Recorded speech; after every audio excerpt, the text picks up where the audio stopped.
Tänään me ollaan täällä Särkänniemen lähdössä. Eli kello on jotain 9. Kello on 9:46.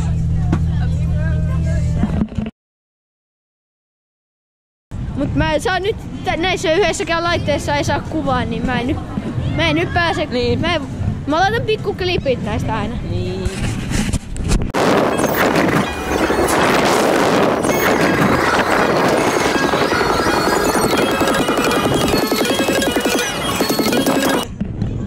MP:t Boomista. Boom oli se oli sairaan hyvä. Siinä niinku tuntui täällä. Alapäässä tuntui aika hemmetisti se. Kyllä. Ja mä suosittelen ihan hemmetisti kyllä oikeesti sitä. Joo.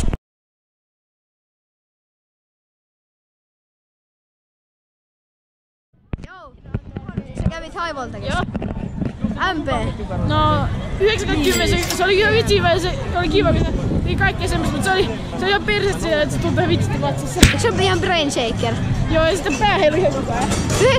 1-5 paljonko? 4,5, se oli oikeastaan hyvä se.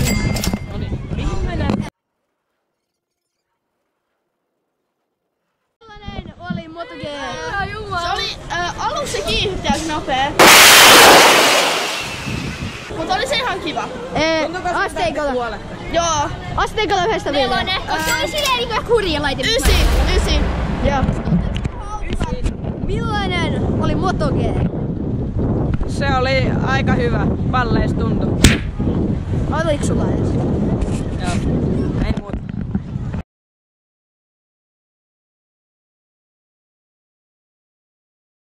No ne, oliko hyvä drifti? Oli ihan ok. Oliko vauhti hyvä? Oli ihan ok. Olis voinut vähän nopeampi olla. Okei, no asteikolla 1-5, paljonko? 4. Ketä meillä on tänään täällä? Maisa, Inkeri. Joo. Eli millainen oli drifti? Ihan ok, vähän hidas. Joo. Joo. Oli kyllä aikamoista kiljuntaa. This girl. Asteikolla 1-5, paljonko? 3,5. Joo, sama. Millainen oli drifti? No, aika mid. Se ei ollut kovin nopea. Joo. Se ei ollut... Mulla oli sama. Nyt se on täällä.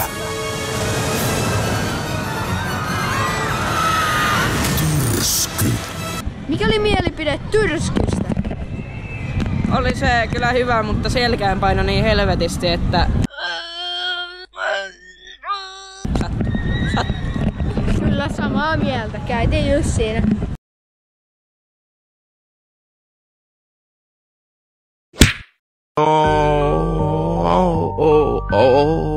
No, la polizia, no, porco Dio, no, figlio di puttana, no.